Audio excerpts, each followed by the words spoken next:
Welcome to the College CEO Podcast, where we teach students how to blow up their brands and their businesses. Today, I actually have a family friend, Matthew Clark, the owner of, is it Lazy Cowboy? Yeah. Right, Lazy Cowboy Hat Co.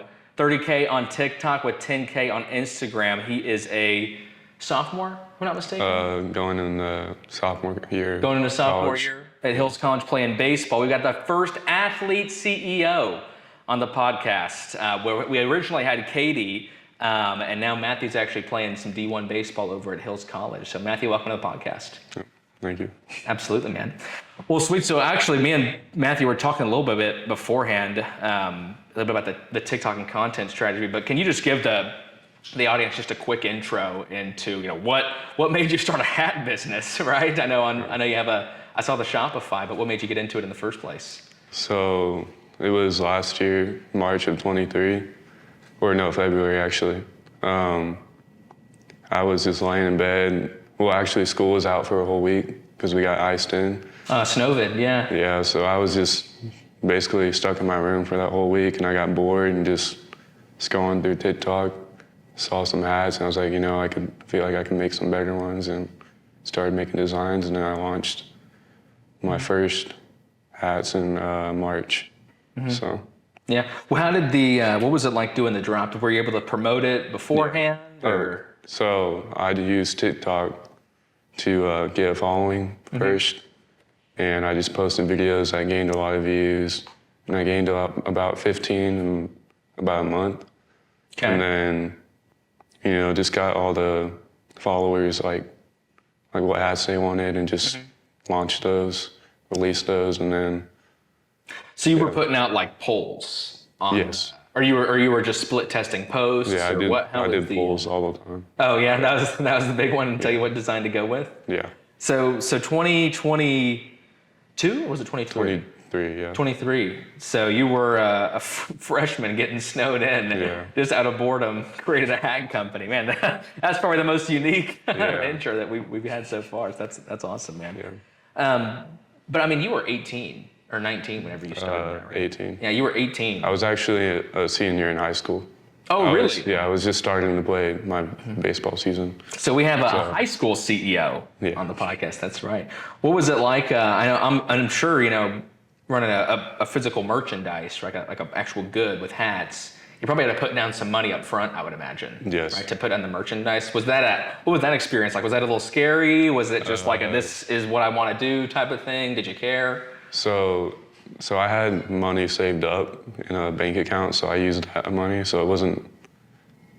I mean, I feel like I had a lot of following, and everyone was like, "Release these hats, like please," like begging me. So it wasn't risk at all. Yeah, I didn't really see a risk at all. Mm-hmm.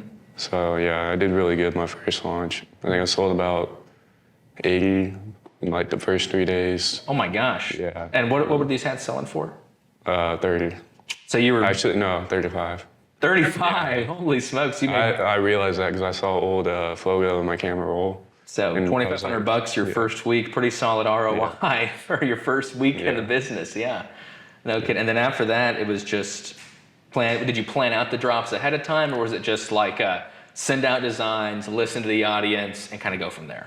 So I had my first drop, and then I didn't release again until about a month because I was just getting into it, and I didn't think they were going to sell that fast. So the people that made my hats at the time, it took them like 3 weeks to get the hats made. To get all 80 of them sent out?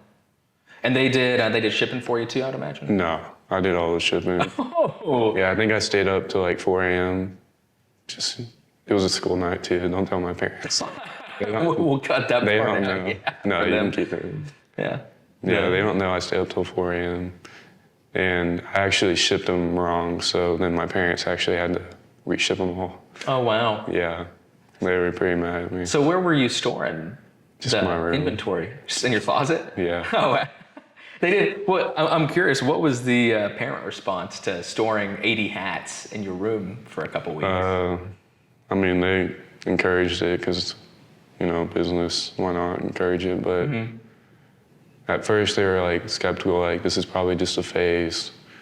And then I just it's kept not going Mom, with it, yeah. and then eventually they just went along with it, I guess. I don't know. Yeah, I mean, if you're pulling in $2,500 in sales, Yeah. I'd be a happy dad. I know I for one. Mm-hmm. So in 2040, if my kid's selling hats, I'll remember that. So no, that's interesting. So when it comes to so you said you got 15,000 followers in your first month. In about a month. It's a pretty steep. It's a pretty quick advance right there. What was the content strategy to kick it off? Did you know that? Did you have a target of like I want 10,000 followers in 30 days, or just kind of like I saw what the competitors were doing, I copied it, made my own spin on it, and the audience just kind of flocked to me? Yeah. So I never expected to get that many followers in that short amount of time, Yeah. but so I've had TikTok for 5 years, and I've always tried to get viral videos. Mm-hmm. And some of them will go viral, but never consistently. So I made a new account for the hat co. I had a hook, mm-hmm. and then just showed them my hats, and I got a lot of following. Mm-hmm. And yeah, so. And you were looking up, were you studying these hooks? Or was it just like? No. Oh, really? No. Well, I mean, it's really from experience. I knew that watch time was a big factor, mm-hmm. Shares, and I'd learned that comments and likes don't really matter. Well, comments, I feel matter more than likes, but likes don't really matter. Interesting. Okay. I mean, that's what I think. Yeah, likes are a little kind of small fries. TikTok wants people on their app, so when you share a video, the person that you share that video to goes onto their app. Mm-hmm. So they like that, and watch time you're on their app. And so yeah, that's what I really learned. Interesting. So yeah, that makes sense. Have you tried? I'm just out of curiosity. Have you tried running ads yet? Paid ads on TikTok or Instagram or anything like that? You did? Okay, but I didn't know. I don't really like doing that because I feel they kind of get bots, fake accounts. Oh, just to get you to keep spending more money, it's working, Interesting. Yeah. I was just curious. We're thinking about doing that with my company now. I was listening to you know who Russell Brunson is by chance? No. He's the guy who essentially teaches business to run sales funnels, the ads that you see. There's probably 50% chance it's a funnel, right? And there's a solid chance it's Russell Brunson running that funnel. But I was listening to Russell Brunson talk about running ads, and he's just saying the cost to acquire a customer with social media marketing right now is it just keeps getting higher incrementally, just higher and higher. So if they get I feel that'd be pretty breaking news if they had bots running through. But I frankly I wouldn't be surprised. Yeah. Well, honestly. With my experience, I I would get probably let's just say 50,000 views on a video, and I would get 40,000 likes. Mm-hmm. So that's not really normal. It's supposed to be about 1 out of every 10 people. Yeah, it's usually 10%. Yeah. You were getting an 80% like ratio. Yeah, so that's just why I think it's fake. And all the comments are the same. Oh, each time? Yeah. Yeah. I hope TikTok doesn't see this. Yeah, you're gonna get shadow banned, man. Yeah. TikTok gets banned in the US, you're just done for at that point. Yeah, no. So no, that's interesting that you say that. So you're I was looking at your profile earlier, and by the way, what's the handle if anyone wants to go look at it right now? It's just Lazy Cowboy Hat Co. On Instagram and TikTok. I think it was Co. I think it's actually company. So Lazy Cowboy Hat Company now. Okay. So. Okay. I was just gonna ask. I saw you were getting 10, 20, 30K consistent views on each video. Even if you have 30,000 followers, actively engaging a third of your audience or getting it by a third of your audience consistently on each post isn't exactly a walk in the park. Mm-hmm. So what was was there trial and error with that, or was it just you found a process that worked from the get-go and just kind of kept that same thing going? Yeah, I found a process that worked from the get-go. Mm-hmm. I just used all my experience, and then I had a hook, and then that made the watch time go up, and then, they were curious to see what the hats looked like, so I would start with a question, and, most people like hats, so they want to see what the hats look like, and, yeah, just watch time, so that caused the views to go up. So interesting. So I want to step back for a minute. I want to talk about what it's like being being a D1 baseball player. It's basically like having a full-time job. Yeah. It can feel like that sometimes. I know. So just out of curiosity, do you find it difficult to manage your online store and fulfillment and operations and play baseball and go to school, or is this the type of thing, for anyone who's wondering, getting interested especially, is it the type of thing where you can just kind of put the storefront up, you find a manufacturer, and you can kind of do this in your free time? So, yeah, so I play D1 JUCO. So that's like really time consuming because there's no regulations. So you can have like 10-hour practices. Yeah, I mean, those JUCO programs can be pretty rigorous. So we would get up early in the morning, lift all the way up till class time, and then 6 hours of baseball practice. So I didn't really have much time for this, but I didn't really need much time. So really all I did was just, in my free time, I made designs, and then just really, my parents helped a lot with shipping because I was like about an hour and a half away from home. So that was a big help. So I didn't really need to spend much time on it, except getting polls, posting videos. Yeah, parents shipping hat. Man, talk about leveraging your resources right there, man. That's some real leverage right there. So I'm curious, if you don't mind sharing with the audience, would you mind sharing kind of your sales numbers for first year 2023, and then what you're expecting to do this year? So first year I missed 3 months because I launched in March. So first year was about 27,000, and so far this year, we're in June, so about half a year, and I'm in 25,000, so 50,000 probably. So 50 by the end of the year. Man, that's doubling and almost doubling. And I still haven't hit July. That's when I had the most sales last year. I would imagine the summer is probably the busy season. Yes. Or peak demand, right? It was 4th of July. I released these right here, and then those sold. I think I sold like 60 in 2 days. Yeah, we put some on display here. A little pretty bracket with the pool table in the background as well, just to show some of these off. If they want, just a quick tangent, if they wanted to see these online, what's the store? What's the website name? LazyCowboyHatCompany.com. So if you're curious if you want to shop around, go look at some of these designs, LazyCowboyHatCompany.com is the link.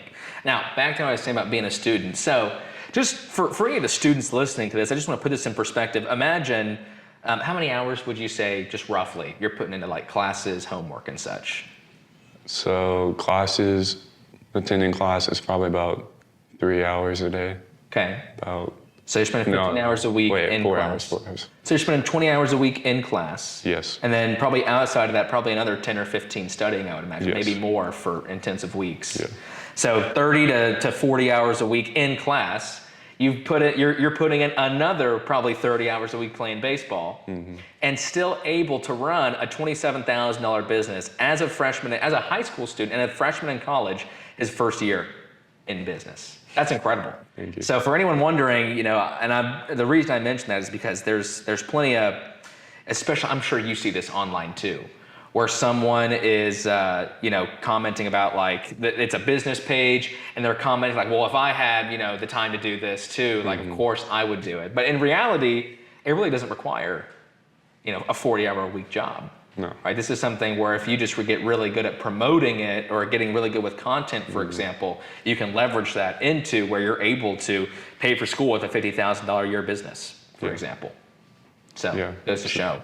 And then for anyone else, just to wrap, and then I want to go into the operations of this next, to kind of what the fulfillment process looks like, what the Shopify process looks like, as far as college goes, what would you have advice-wise for anyone who's looking to get into something similar? They're wanting to just get their foot in the door. Obviously take risks. Just go with what your followers want and what you want to. So, you could like something, but if people don't like it, they're not going to buy it. So just go with what they want.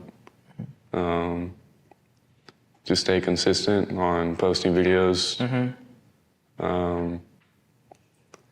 Can't really think right now. No, hey, I mean, I know I put you on the spot when it comes to advice. So I was just curious because, entrepreneurship, it's a rising, the interest in entrepreneurship, especially for college students, is rising. 17% of students want to be entrepreneurs. And of course, a fraction of those actually are entrepreneurs in college. But that number has grown from 12% to 17% over the last couple of years. So we're seeing 50% growth in that. Yeah. Now I'm curious now, the actual operations of it, running an online business. So for you, I mean, let's just run through, marketing, sales, and operations real quick. So as far as marketing goes, I know you said you've spent money on ads before. Are you planning on doing that again anytime in the future? No. So strictly organic. Yeah. Organic, yeah. Mm-hmm. And any web ads like SEO or SEM, search engine marketing, where like you're putting Google AdWords up or anything like that? No, I've never heard of those. But oh, really? Okay, yeah. Yeah. I just really try to stay away from that stuff because usually the engagement from those followers are very, very low. So just stay away from that stuff. Yeah, if you listen to Neil Patel, it's like, you're lucky if you get like a 1% click-through rate. Yeah. It's like, really? 1% out of my 100? So unless, and then it just depends on how much you're putting in and a lot of factors there. So I hear you on that. And a lot of the big guys will tell you if you're not spending $5,000 a month, the algorithm's not going to even recognize you. So, because you got so many other guys spending 10, 15, 50, $100,000 a month, right? So no paid marketing. No, strictly organic. Yep. With TikTok and Instagram. Any other platforms that you're using? No. So no other platforms, just TikTok and Instagram. I might switch to Facebook.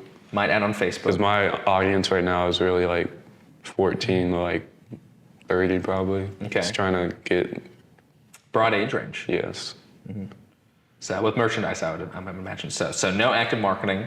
And then as far as like the sales process goes, so did you, when you set up your Shopify online store, can you walk the audience through what it's like? I know this probably is fairly basic for you since you've been doing it for a little bit, but what it's like getting everything set up, to managing inventory, to finding a manufacturer, and to actually processing the sales through the site. I know Shopify does a lot of that now. Yeah. How easy or how difficult is that process? So setting up the website, I had to watch a lot of YouTube tutorials. It was like very confusing, but yeah, getting everything. It's not really like if you want it to look good, it's really confusing, but you can just easily make one. But yeah, I just looked up a lot of tutorials. I've changed my website like 20 times probably. Oh, really? The design of it? Yeah, I just learned something. Just you can pay for your templates, and they'll make it for you. Sorry, what was your second part of the question? Oh, I just wonder like the walkthrough process. And I mean, it's funny you say that. I'm actually taking a digital marketing course through Texas A&M right now. And we are literally setting up a Shopify right now. By the way, sponsor a Shopify if you're listening. But it is really easy, but I can see what you're saying. There are a couple of things design-wise where you're like, you either need to be a graphic designer or you're going to have to watch a 50-minute YouTube video to really get it down. For the most part, it's pretty simple though. So I hear what you're saying. So anyway, so designing it, watch the YouTube University's the go-to, right? After designing it. So really all I have to do is just make products and then people go order and then Shopify does all that stuff. Like the only thing I have to do is just print the shipping label and then put it on the box, pack the hats. That's about it. That's really all I do. So hat costs $30. How much does it cost to ship a hat, for example? To ship it? Like let's say we're in Fort Worth. Let's say to ship it to Houston, Texas. Probably $4. Okay, so so $4 from that, and Shopify takes how much? About 2%. 2%? Yeah. Okay, I thought it was much higher. I thought it was like 5%. It may be. It's either 2 or 5. It may be a little bit higher than that. So Shopify's taken 5%. Shipping's $4, and manufacturing. How much are you marking up these hats when you get them? So I pay about 50%. So about 14, 15. I've actually lowered my prices to like 27. So, oh, really? Yeah. Well, I'm curious. What made you lower the price? Just more orders come in. kind of finding that sweet spot between supply and demand. It used to be at just like they teach in 35, school. which was, Oh, I'm sorry. Say that I can't again. believe I made it that high. So what? It used to be at 35 when I first started. Hey, that's called value in my book. Man. Nothing wrong with that if people wanted to pay $35. So, but I hear you. And I kind of find it, especially, I mean, if you're 14 to 30, that's a broad age range. So you got to kind of tailor it to them. So I hear you on that. And so ultimately, after shipping, after Shopify, after manufacturing costs, what's like the final, like if you sell a hat for $30, like how much are you actually keeping? So the boxes are one each, cost 15, so about $14. Makes keeping about $14 out of that? That doesn't include the fee though. So The 13. Shopify fee? Let's just say 13. So 13, that includes shipping too? Yes. So 13 total. And then I'm curious, as far as taxes go, I'm sure, what were your parents think whenever you came and told them you made 27 grand in 2023 as far as taxes go? Did you have that conversation? I'm lucky that my dad's like smart with that stuff. So Yeah, I know he works in accounting, so I'd imagine he Yeah. has some tips. yeah, we always have people coming over like to make him help them with taxes. So he helped me with that stuff, thankfully, because I don't understand. You didn't want to read the 2,200 pages of the IRS handbook, man? Come on, what are you talking about? So interesting. So keeping 13, taxman gets 3 of that. So at the end of the day, you're profiting roughly a quarter to a third, probably, of what you're making as a gross. Yeah. Interesting. And for expansion down the road, is this something that you want to do after you graduate, or is this kind of just like a fun project for you? Something I want to do for as long as I can do it. Get like a side job. Just keep it going as long as I can. Yeah, I mean, obviously, it sounds like, if you only need to put in 5 to 10 hours a week running the store, as long as you can make some good content with it, you can do that while working a 9 to 5 or while doing anything else, matter of fact. Yeah. So with that, what would be the number to where you're comfortable running it after, like if there was a number where you're like, man, if I got up to this number in sales by like my senior year, like I would just do this full time. What would that number be for you, like in annual sales? It's a hard question because probably like 150, 200,000. But I still feel like I should work a job. I don't know. Because I don't know like the expenses I gotta pay or, probably like 300,000. Yeah, you don't know if it's an economy of scale or if your costs are gonna exponentially increase while your sales incrementally increase and such. What's the Shopify rake look like when you get to these bigger numbers and stuff? I know they take a bigger percentage of your sales once you get up there. Oh, really? Yeah. I would figure it'd be the other way around if you're a little bit smaller, but Yeah. I guess if you already had momentum going. Have you looked into other payment processors like Square or a Stripe or anything like that? No, because Shopify just makes it so easy. Because they handle the site and the payment part of it. I'm curious. I've heard, we're working with a project right now. We have a client out in South Fort Worth who they have Square for all their inventory, and so we're having to link Square to their website right now for it. And so I'd be curious to see. And we don't typically do e-com, so I'd be curious to see what the Square versus Stripe versus Spotify online store margins are kind of like there. So interesting. Well, Matthew, as we wrap up here, do you have any words of advice for the audience? If anyone here is thinking about starting an online store, or any last words? I would say get a following first. Just don't spend money first. Just try to see if people actually like your product first. That's what I did. But Yeah, and there's a term for that. It's called market testing. yeah. Right? And then, to my knowledge, that's what all great companies do. Is they get really specific and they see, what does does my customer even want this product in the first place? So, absolutely. I didn't mean to interrupt you there. Very good. So test the market. Test the market. Start off. Don't order like a whole bunch of hats or not hats, but whatever you Don't want. overcommit. Yeah, don't overcommit. Start slow. Just if your product's good, you'll get there. You don't need to get there off the get-go. Yeah. There's a happy medium between high risk and high reward, but there's no need to go overboard when it comes to your first launch. Yeah. It sounds like. So, well, as far as just to wrap this up, a final question: as far as your actual hats go, are there any new ones coming into light anytime soon? Any new collections, programs? Yeah, I have a waterfowl collection coming soon, maybe. Okay. Just waterfowl season isn't like close. So I'll be releasing those soon. I have the 4th of July hats coming out. Yeah. And is there any, if anyone's looking at these hats, like, man, I'm kind of looking at these right now, I kind of want one of these right now. Is there a discount code that they can use? TikTok, Insta. But That's about it. You got to You'll follow find them on those in the TikTok. bio. That's about it. You got to follow them on TikTok to get the discount. Yeah, that's the key right there. So, well, ladies and gentlemen, Matthew Clark, student athlete, $50,000 business owner, and content creator, all here in Fort Worth. Matthew, if anyone wants to find you, just real quick, can you restate where can they find you, website and handles real quick?